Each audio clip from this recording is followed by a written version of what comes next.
Mga kababayan, ngayong araw po ng Sabado, November 15 na po, 2025, may huling bagyo po na namomonitor sa ating advanced weather forecast. Ngayon po ay alamin natin kung ito ay magiging malakas ba or magiging mahina na kategorya na bagyo. At yung sinasabi natin, ito ay manggagaling sa may silangan po ng Mindanao.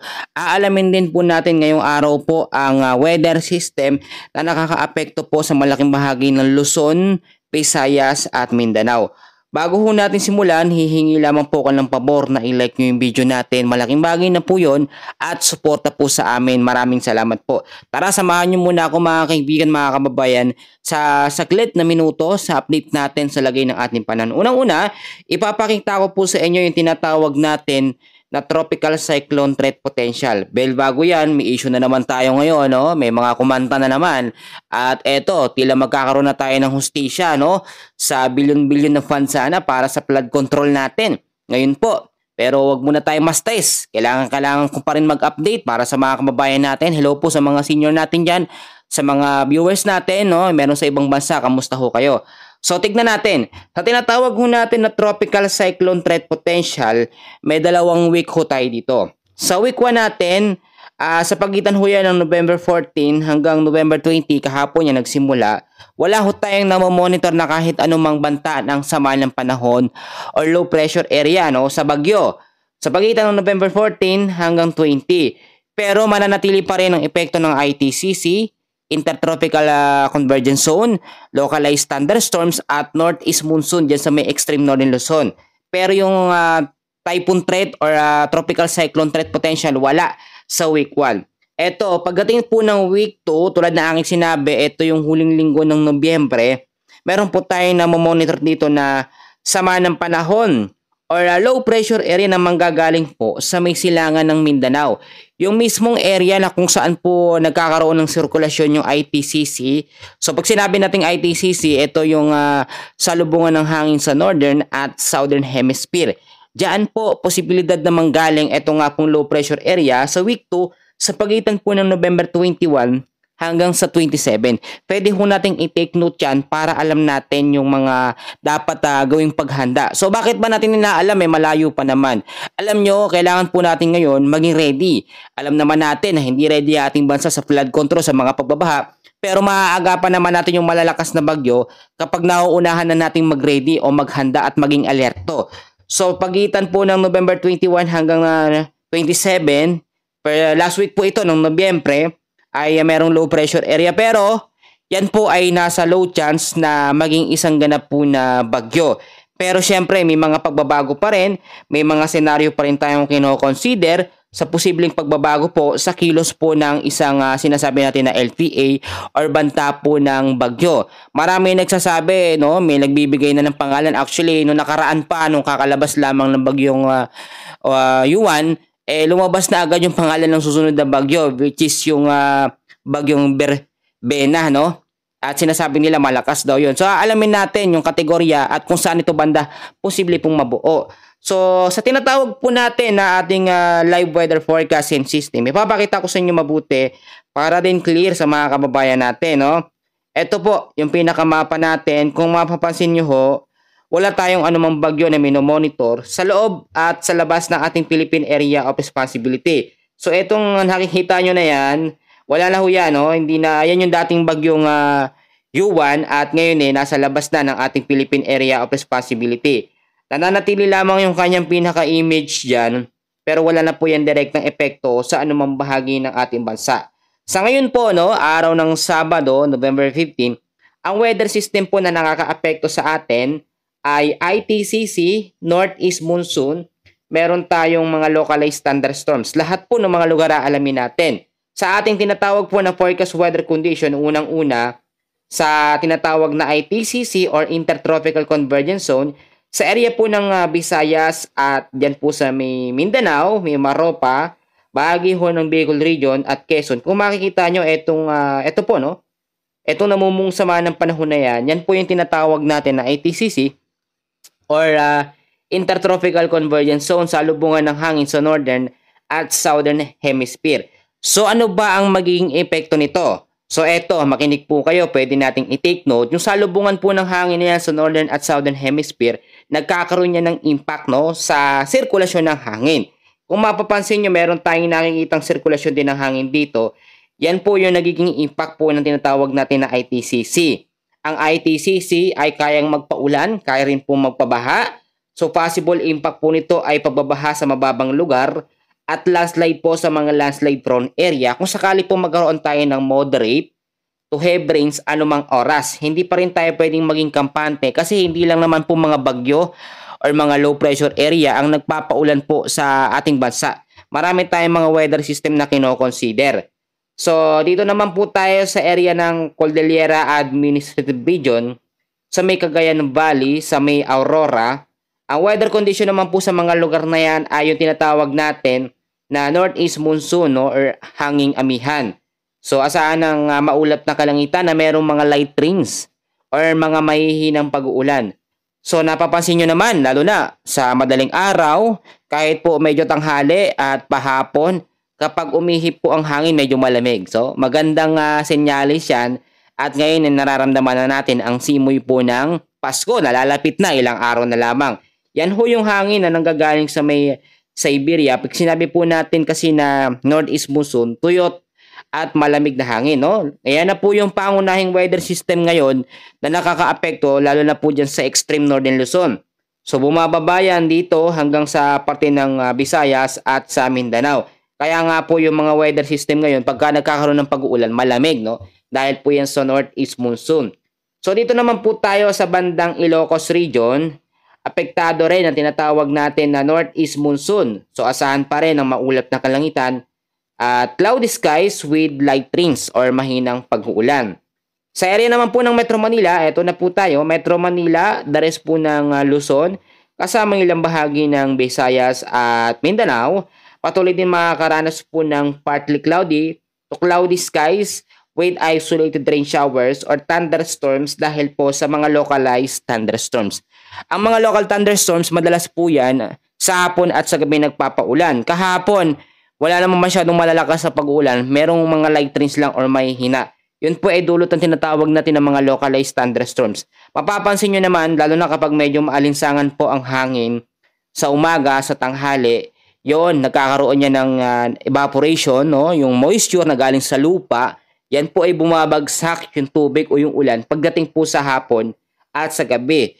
Especially yung mga area na naaapektuhan ito. Ngayon din, ini-expect din natin at inaasahan natin na muling babalik ang epekto ng easterlies o yung maalinsangang hangin na nanggagaling po sa may karagatang Pasipiko. Actually, meron na nga pong kakaunting maalinsangang hangin dito. Tapos, meron namang malamig na hangin dito sa may bandang Hilaga, ang northeast monsoon. Yan na may, kapag nagsalubungan naman yan, meron naman tayong tatawagin na weather system na shear line, no? Yun po ay salubungan ng malamig at mainit na hangin. So ngayon, dahil wala naman tayong bagyo na minomonitor sa loob at sa labas ng ating Philippine Area of Responsibility, yung sinasabi ko na banta ng low pressure area sa last week po ng November ay sa may silangan po ng Mindanao, posible pong manggaling. Ngayon, no, ang sinasabi ng iba, ito daw ay magiging super typhoon, magiging malakas na bagyo dahil nga sinundan niya o natapos yung dalawang malakas, yung Typhoon Tino, yung Super Typhoon Juan at yung susunod daw ay magiging malakas. Well, sa ngayon ho, hindi malalaman hanggat hindi pa lumalabas yung kanyang intensity and forecast track, yung tinatawag din natin na kanyang area of probability. Wala pa nga po, no? Dahil po ang banta ng susunod na bagyo na manggagaling sa may silangang Mindanao, alam naman natin, Berbena yung pangalan niya, hindi yan konektado kung magiging malakas, no? Huwag kayong maniniwala kung sinasabi na, nako, babae, pangalan ng susunod na bagyo, malakas ito, nako, matindi ang magiging tama nito sa malaking bahagi po ng ating bansa. Well, hindi po totoo yun. Hindi nagdedepende ang pangalan no, sa bagyo sa lakas niya, no? Ngayon din po, alam naman natin, unang bagyo dinaanan at napinsalan ng Typhoon Tino, sumunod naman po ang Luzon. Ngayon naman, ang magiging direction po ng susunod po na bagyo ay manggagaling po sa may silangan po ng Mindanao. So bakit daw pabago-bago? Meron nang galing sa Eastern Visayas, may nang galing sa Luzon. Ang isang lugar po kasi na dinaanan ng bagyo, minsan malimit yung nangyayari, no, na ito'y dadaan ulit ng dalawang sunod. Nakita nyo mabuti. Nung nabuo po ang Typhoon Tino dito sa may Eastern Visayas, sa Cebu City, ang tindi na naging pinsala, hindi na yan muling dinaanan ng Super Typhoon Yuan. Though yung extension o trap ng hangin nakaapekto, pero direkta siyang dumaan dito po sa North Luzon. Yung susunod naman na ating banta ng sama ng panahon, kung yan ay magiging bagyo, tatawagin bagyong Berbena, at ang magiging lokasyon niya dito manggagaling po sa may silangan ng Mindanao. Nandyan kasi yung sirkulasyon ng hangin o yung tinatawag din natin na high pressure. May nagtatanong ho sa akin, paano daw ba malalaman ang isang hangin kung ito ay high pressure? So mapapansin nyo naman sa ating pinakamapa kung alin dyan yung pinakamalakas na impact ng hangin. No? Nakikita nyo naman. Dito po sa may Hilaga, dyan sa may taas ng extreme Northern Luzon, merong malakas na high pressure ng hangin pababa. So yan yung tumutulak dito sa amihan, kaya mas nararamdaman na siya ngayon.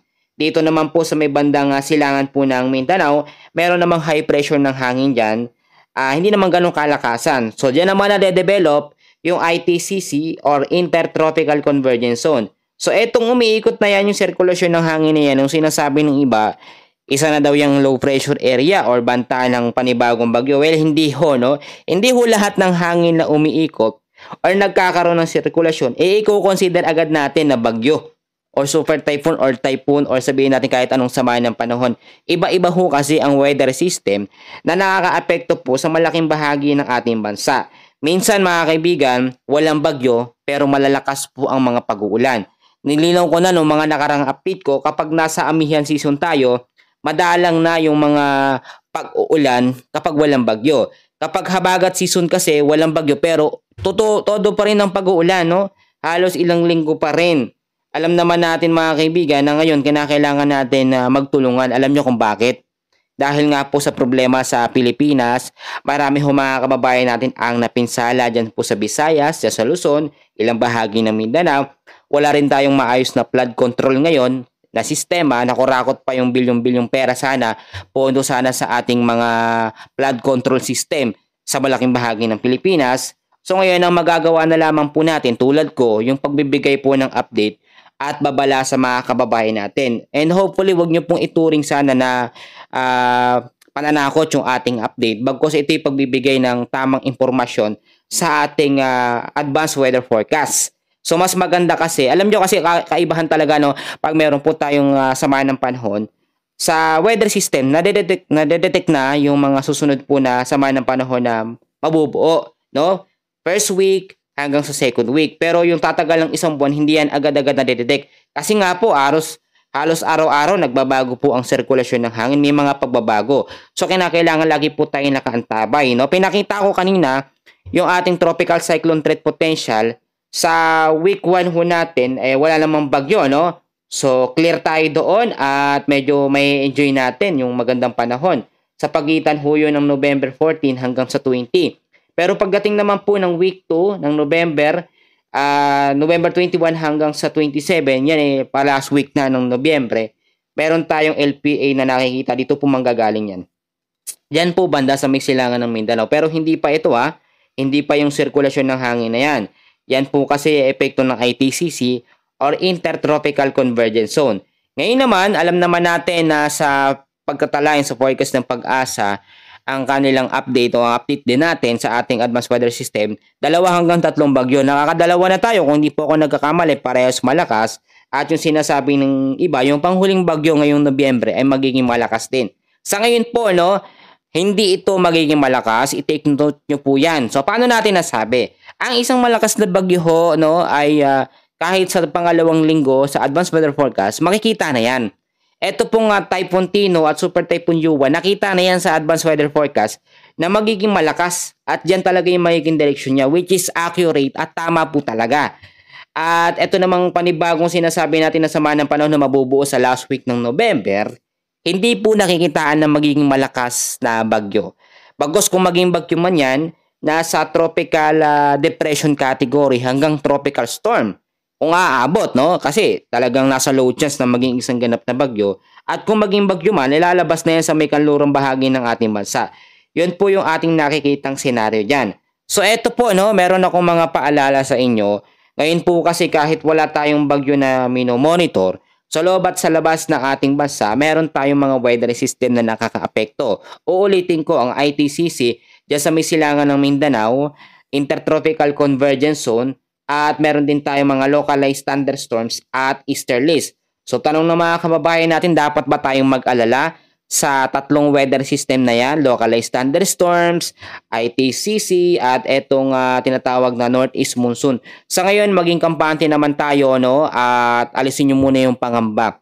Wala naman tayong bagyo. Ang ITCC, nagpapaulan din naman yan.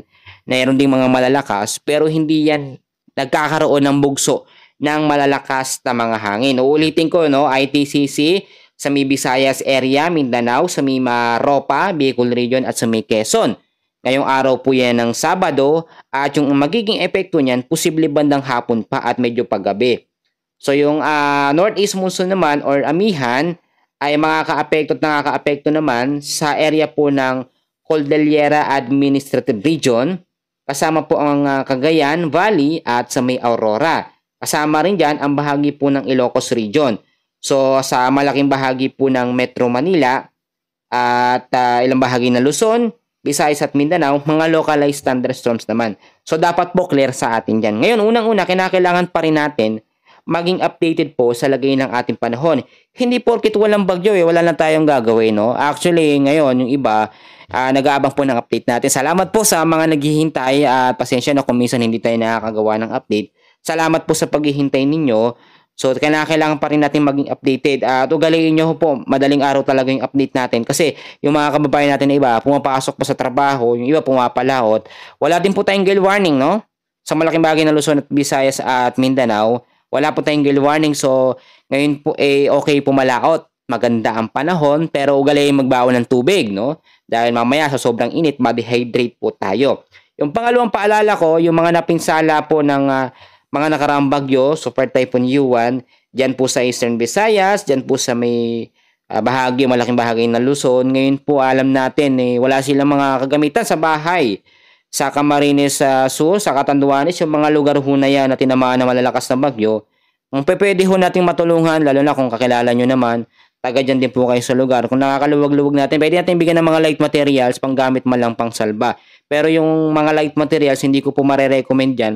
Kasi kapag meron ta naman panibagong bagyo, kailangan din palitan at lagyan ng mas matibay po. At ito pangatlo, i-check natin yung mga kagamitan natin na mapapakinabangan pa. Ngayon po kasi nadadivert na yung issue sa panibago na namang issue. Diyan po sa ating bansa, no? Sa ating pamahalaan. Kasi kumanta na naman si Ko, no? Ngayon, may nadadawit na naman. Well, nasingit ko lang ho. Dahil nga syempre, naiinis din tayo. Imbis na yung mga kababayan natin natututukan yung pera sana para sa kanila na itutulong, na ilalagay sa maayos na drainage or wet water system or flood control system.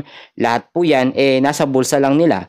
Wala naman hong nakukulong. So, paano tayong hindi maiinis? Well, naisingit ko lang, pasensya na ho kayo. So, yung pang-apat na paalala ko, kinakailangan natin manalangin sa Panginoon at magpasalamat. So, dapat magpasalamat tayo ngayon at wala pong masyadong napinsala or na wala ng buhay sa Super Typhoon Yuan. So, ipanalangin natin sa Panginoon na ang susunod na bagyo kung sakaling mabuo sa uling linggo ng Nobyembre ay hindi pong maging super typhoon o hindi maging malakas. Gayun din, pagdating po ng December hanggang sa magpasko, ipanalangin natin na wala pong bagyong mabuo sa loob at labas ng ating Philippine Area of Responsibility para ho maging okay at mas masaya ho ang ating Pasko. Alam nyo, mas masarap po i-enjoy ang Christmas na kasama ang pamilya kahit wala pong handa. At maganda po yung panahon. Pwede tayong lumabas, makipag-banding sa ating mga kamag-anak, magbigay po ng something gift or regalo. Malaking bagay na ho yun. So, tignan nyo mabuti yung ating live weather map. So, makikita nyo naman, wala tayong bagyo. Eto nakikita nyo na yan. Yan yung dating bagyong Yuan. Ngayon, wala ng direktang epekto sa anumang bahagi ng ating bansa. So, clear tayo ngayon sa first week, no? November 14 hanggang 20. Then second week, 21 nung November hanggang sa 27. LPA ang ating namomonitor pero hindi banta ng malakas na bagyo. So mga kaibigan, bago natin tapusin yan, iti-take ko ulit ang opportunity na magbahagi ng Word of God ngayong araw po ng Sabado. Kung nakaabot kayo hanggang dito, please po-comment naman ang inyong pangalan at kung taga saan po kayo. So narito na po ang ating Bible verse of the day. Sa Matthew chapter 6 verse 19 hanggang 20. Mga kapatid, mga kababayan, narito po ang sinasabi, huwag kayong mag-impok ng mga kayamanan dito sa lupa. Dito may naninirang insekto at kalawang at may nakakapasok na magnanakaw. Sa halip mag-impok kayo ng kayamanan sa langit, do'y walang naninirang insekto at kalawang at walang nakakapasok na magnanakaw. Amen po sa pagbabasa sa salita ng ating Panginoon. Napakatotoo po talaga ng Bible verse na ito sa Matthew chapter 6 verse 19 to 20 na hindi po talaga tayo nag-iimpok ng kayamanan dito sa lupa. Dahil kapag tayo ay nawala dito sa mundong ito, lahat po ng yaman na yan, kahit bilyones pa yan, kahit ganong karaming pera yan, iiwanan po natin yan. Hindi natin yan madadala sa langit. So ang mangyayari kasi nito, kung nag-impok ng kayamanan dito sa langit, sa lupa, tapos nawala na tayo dito, pagdating sa langit wala tayong kayamanan. Pero kung tayo nag-iimpok ng kayamanan sa langit, pag tayo nawala dito sa lupa, meron tayong aabutan o meron tayong makukuhang kayamanan pagdating po sa langit. So ang tanong ng mga kababayan natin, mga kaibigan, paano ba tayo mag-iimpok ng kayamanan dito sa langit, no?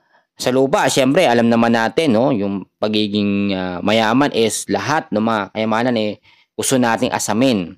Sa langit ho, makakapag-impok tayo ng kayamanan base po sa ating mga ginagawa, no? Kung tayo po masipag sa gawain ng Panginoon, tayo naglilingkod at nag-share ng Word of God, lahat po yan ay counted, no? Lahat po yan ay naisusulat. Lahat po ng mga ginagawa natin para sa Panginoon, para sa Diyos, lahat po yan ay nabibilang po or nakukwenta po para sa langit, no? Kung ikaw ay isang mananampalataya at tumanggap sa ating Panginoong Hesus at sinusunod mo ang kanyang mga utos, napakasipag mo sa gawain ng ating Panginoon, marami kang may ipon na kayamanan sa langit. Pero kung ikaw ay isang Kristiyanong tumanggap sa Panginoon pero after mo siyang tanggapin, hindi ka naman kumikilos, hindi ka nag-share, hindi ka umatin ng mga gawain, walang kayamanan na may ipon. So alam naman natin, no, kung sino man ang tumanggap, no, sa Panginoon at siya ay pinahayag ng ating labi na siya ay Diyos tagapagligtas, tayo ay masisave. Pero syempre kinakailangan pa rin natin kumilos. Yung bunga ng salvation or grace at biyaya ng Panginoon dapat po ay lumabas sa atin. Or dapat yung biyaya ng Panginoon ay maipakita natin sa ating pamumuhay. So dapat wag nating asamin na mga kayamanan dito sa lupa, bagkos ang asamin natin ay ang mga kayamanan po sa langit, which is yun po yung mga makalangit po na gawain. So sa ngayon mga kaibigan, mga kababayan ko, yung weather update natin nasa unahan, pwede nyo balikan at dito naman sa dulo ang ating Bible verse ngayong araw po ng Sabado. Ako'y lubos na nagpapasalamat ho sa mga nakinig at tinapos po yung ating video. Maraming salamat din po sa mga nagpaabot ng tulong sa pamamagitan po ng super thanks. At ako po lubos na nagpapasalamat sa inyo at magandang araw po. God bless po sa inyong lahat.